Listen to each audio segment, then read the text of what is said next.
Hope ಎಲ್ಲರೂ ಹೇಗಿದ್ದೀರಾ, ಎಲ್ಲರೂ ಚೆನ್ನಾಗಿದ್ದೀರಾ ಅಂತ ಭಾವಿಸ್ತೀನಿ. ಇದು Monday morning vlog. So actually ವ್ಲಾಗಲ್ಲಿ ಏನೇನೆಲ್ಲ ಇರುತ್ತೆ ಅಂತ ಹೇಳಿದ್ರೆ, ನಮ್ಮದೊಂದು ಪುಟ್ಟ ಕನಸಿತ್ತು. ಸೊ ನಾನು ಮೇಕಪ್ ಆರ್ಟಿಸ್ಟ್ ಆಗಿ, ಹೇರ್ ಸ್ಟೈಲಿಸ್ಟ್ ಆಗಿ, ಬ್ಯೂಟಿ ಥೆರಪಿಸ್ಟ್ ಆಗಿ ನನ್ನದೇ ಆದಂಥ ಒಂದು ಅಕಾಡೆಮಿನ ಮಾಡ್ಕೋಬೇಕು ಅಂತ ತುಂಬ ಆಸೆ ಇತ್ತು. ಸೊ ಅದೊಂದು ಕನಸನ್ನು ನಾವಿವತ್ತು ನನಸು ಮಾಡ್ಕೊಳ್ಳೋಕೆ ಹೋಗ್ತಾ ಇದ್ದೀವಿ. ಸೊ ಆಲ್ಮೋಸ್ಟ್ ಅಕಾಡೆಮಿ ಎಲ್ಲ ರೆಡಿ ಇದೆ. ನಾವಿವಾಗ ಹೊರಟಿದ್ದೀವಿ ಅಕಾಡೆಮಿ ಹತ್ತತ್ರ. ಆ್ಯಂಡ್ ಒನ್ ಮೋರ್ ಏನು ಅಂದರೆ, ಅಕಾಡೆಮಿ ಮಾಡಿರೋ ಉದ್ದೇಶ ಏನು ಅಂದರೆ, ನಮ್ಮಲ್ಲಿರೋ ನಾಲೆಡ್ಜ್ನ ಇನ್ನೂ ಸ್ವಲ್ಪ ಜನಕ್ಕೆ ಕೊಡೋಣ ಅನ್ನೋ ಉದ್ದೇಶದಿಂದ ಮಾಡಿರ್ತಕ್ಕಂಥದ್ದು. ಇನ್ನೇನು ನಾವು ಅಕಾಡೆಮಿ ಹತ್ರ ಬಂದ್ವಿ. ಸೊ ಆ ಪಾರ್ಲರ್ ಮಾಡುವಾಗಲೇ ನಾನು ಎರಡೂ ಅಕಾಡೆಮಿಗೆ ಅಂದರೆ ಎರಡೂ ಶಾಪ್ಸ್ಗೆ ಪೂಜೆ ಮಾಡ್ತಿದ್ದೆ. ಬಟ್ ನನಗೆ ಸ್ಪೇಸ್ ಸಾಲಲ್ಲ ಅಂಥೇಳಿ ಆ ಕಡೆ ಬರೀ ಪಾರ್ಲರ್ ಮಾಡಿ ಇನ್ನೊಂದು ಶಟರಲ್ಲಿ ಅಕಾಡೆಮಿ ಮಾಡಿದ್ದು.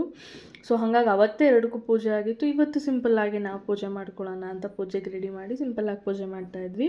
ಸೊ ಇನ್ನೇನು ಹಸ್ಬೆಂಡ್ ಪೂಜೆ ಮಾಡ್ತಾಯಿದ್ದಾರೆ. ಅದ್ರ ಜೊತೆಗೆ ಸ್ಟೂಡೆಂಟ್ಸ್ ಕೂಡ ಇದ್ದಾರೆ. ಸೊ ಅವರೂ ಪೂಜೆ ಮಾಡ್ತಾರೆ. ಇನ್ನು ಬರಬೇಕಿತ್ತು, ಅವ್ರಿಗೇನೋ ವರ್ಕ್ ಇರೋದ್ರಿಂದ ಬರೋಕ್ಕಾಗಿಲ್ಲ ಅಂತ ಹೇಳಿದ್ರು. ಸೊ ಇದೊಂದು ನನ್ನ ಪುಟ್ಟ ಕನಸನ್ನು ನನಸು ಮಾಡ್ಕೊಳ್ಳೋ ಅಂಥ ದಿನ.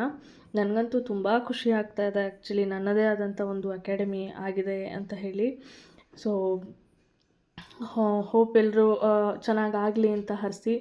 So thank you so much. ಹೀಗೆ ಸಪೋರ್ಟ್ ಮಾಡ್ತಾಯಿರಿ.